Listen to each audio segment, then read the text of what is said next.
Halo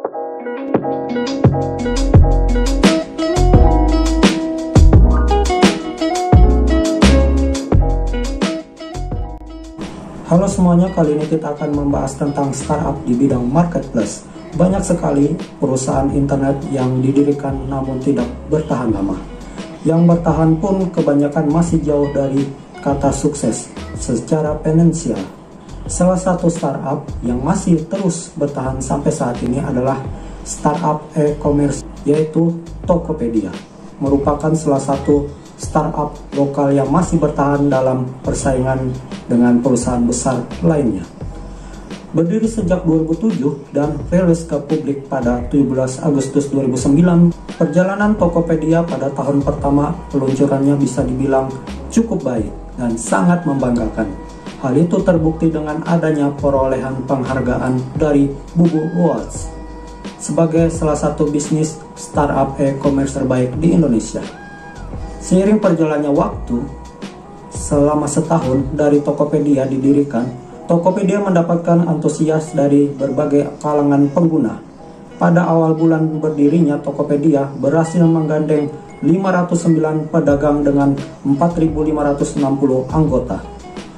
Jumlah tersebut terus bertambah hingga pada ulang tahun pertamanya pada 17 Agustus 2010. Tokopedia menggait 4.659.000 pedagang dengan 44.785 anggota, suatu pencapaian yang luar biasa selama setahun tersebut. Dari jumlah transaksi awal bulan berdirinya hanya 33 juta melonjak hingga 5.954 miliar, dan hari ulang tahun pertama Tokopedia melepas tag beta version yang mengindikasikan bahwa siap untuk melayani pengguna yang bertransaksi pada sistem mereka. Limit harga produk dinaikkan senilai 25 juta yang sebelumnya hanya mencapai 9.099.000. Begitupun dengan limit transaksi pada marketplace Tokopedia naik menjadi 40 juta dari 15 juta. Setelah ulang tahun yang pertamanya, pendiri Tokopedia, William Tanuwijaya dan Leontios Alva Edison terus melakukan improvisasi pada fitur mereka. Kecepatan akses serta terus memperbaiki layanan konsumer. Tokopedia juga menggandeng Bank Mandiri dan Bank BCA untuk memberi keamanan transaksi antar pengguna. Saat ini Tokopedia juga melebarkan sayapnya merintis aplikasi mobile. Untuk sistem operasi Android, bahkan juga telah mempunyai rencana untuk membuat aplikasi untuk para pengguna iOS dan juga versi tablet. Bersamaan dengan ulang tahun pada 17 Agustus 2017 lalu, Tokopedia juga mengumumkan telah meraih komitmen investasi senilai 1,1 miliar US dari grup Alibaba. Investasi ini akan menjadikan Alibaba sebagai pemegang saham minoritas di Tokopedia dan tidak mengurangi kebijakan Tokopedia sebagai perusahaan independen. Kini lebih 150 juta kunjungan setiap bulan ke Tokopedia. Berdasarkan data terakhir pada 2017, lebih dari 80% transaksi dilakukan melalui mobile.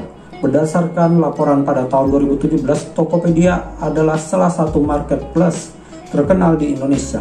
Investasi dari Alibaba dimanfaatkan Tokopedia agar dapat lebih jauh lagi mencapai misinya untuk meratakan ekonomi secara digital di seluruh Indonesia. Salah satunya adalah dengan membangun pusat inovasi terbaik di Indonesia untuk mengembangkan talenta dan sumber daya manusia. Misi Tokopedia sejalan dengan misi Presiden dalam mewujudkan Indonesia sebagai kekuatan ekonomi digital terbesar di Asia Tenggara pada tahun 2020 dengan target potensi pasar sebesar 130 miliar US. Hal ini sejalan dengan berbagai program pemerintah seperti program ekonomi inklusif yang digagas oleh Kementerian Koordinasi Bidang Perekonomian dan program 8 juta UMKM Go Online yang digalakkan oleh Kominfo RI. Kesimpulannya adalah, awal ide muncul untuk berdiri Tokopedia pada tahun 2007 Tokopedia merupakan startup kreasi anak bangsa. Seorang pemuda bernama William Tanuwijaya adalah sosok pendiri marketplace terbesar ini bersama rekannya Leontios Alva Edison.